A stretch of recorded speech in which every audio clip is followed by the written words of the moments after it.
Hi guys, good evening, and welcome back once again to the EdWord. I'm your host Eddie, and in tonight's video I'll be discussing what I thought of the latest and pretty good episode of Star Trek Picard, which dropped its second episode actually yesterday on Thursday. I did not get a chance to watch it until earlier tonight because I was busy with being at the movie theater last night watching Cocaine Bear, which I just did a film review for. You can watch it here on this channel. It should be one of the more recent videos.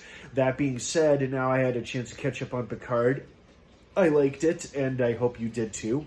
Before I give into my thoughts and feelings about it, just a general warning, as usual, with all of my episode review videos, they're usually spoiler-filled, so if you're not caught up by Picard by the first 2 episodes of Season 3, which there have been so far, you do not want to keep watching or listening, as I will be discussing spoilers, plot details, character stuff, all that jazz. That being said, you have been warned. Let's jump right back into it. First and foremost, I gotta say, I found the thing more interesting or compelling about this episode was Rafi's storyline.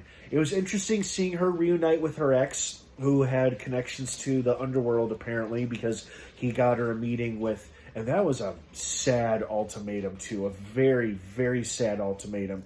He said to her he could arrange a meeting between her and the Ferengi broker, or between her and their son. And I'm not sure if any of you remember, but we got a glimpse of her son and his family, his wife and their daughter, back in Season 1, and he was not too happy to see her because of her past problems of trying to stay clean and, not be a criminal or a delinquent and whatnot.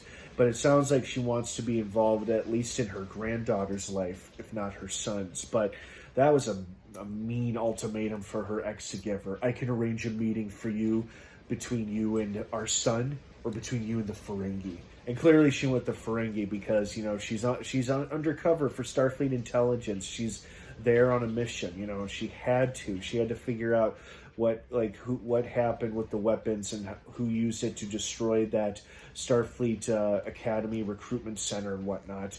And unfortunately didn't get her anywhere because her cover was quickly blown despite doing the drug that the Ferengi wanted her to. But it did lead to an awesome revelation that Worf is back in beautiful full form, and apparently he is her contact at Starfleet Intelligence, the one who keeps sending her the messages over her screen on the ship and whatnot, since he said, I told you not to engage, because that's what the message indicated earlier in the episode, do not engage, Starfleet canceling investigation. So now he's there in person.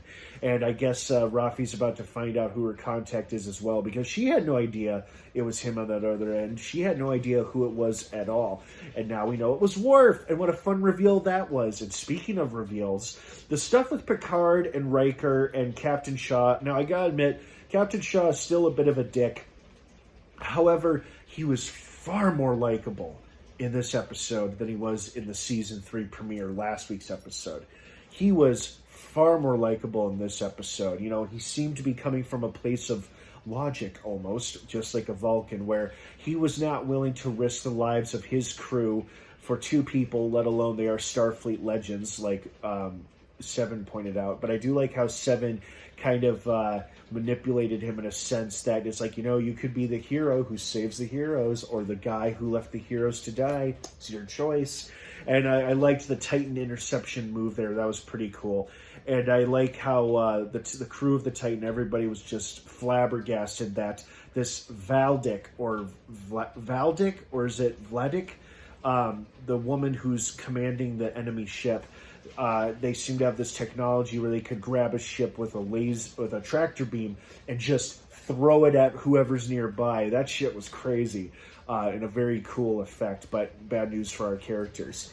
And then getting back to the reveal, I was kind of thinking the whole Jack Crusher thing was maybe going to be he was a reincarnation of Beverly's late husband, who was also named Jack. Maybe that was going to be the plot twist, he's a clone that Beverly used to create his DNA or something. But then making him Picard's son, spoiler alert, probably should have said that earlier, making him Picard's son makes a lot more sense because it just adds to the stakes, it raises the stakes and it makes Picard a lot more involved.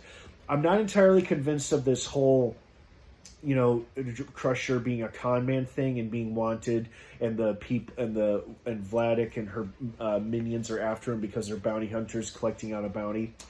That doesn't quite sit right with me. There's something bigger going on afoot here, and I'm curious if it's connected to Rafi's investigation as well. So I guess we'll have to keep watching to find out. So I just wanted to say thank you for watching this episode review. I hope you enjoyed it as much as I did. I liked it a lot. Not as much as the Season 3 premiere, but it was still pretty damn good. What were your thoughts on it? I'd love to hear your thoughts from you guys. Thank you so much for watching. Have a wonderful rest of your night and weekend. Hey, I know the weather is pretty crazy out there all over the country right now, so stay safe and stay sheltered wherever you are if absolutely necessary. No need to go anywhere if you don't have to. And don't get hurt or nothing. Right now it is crazy windy and rainy here where I am, so yikes. Have a great rest of your night, everyone. Thanks for watching. And of course, until next time, live long and prosper.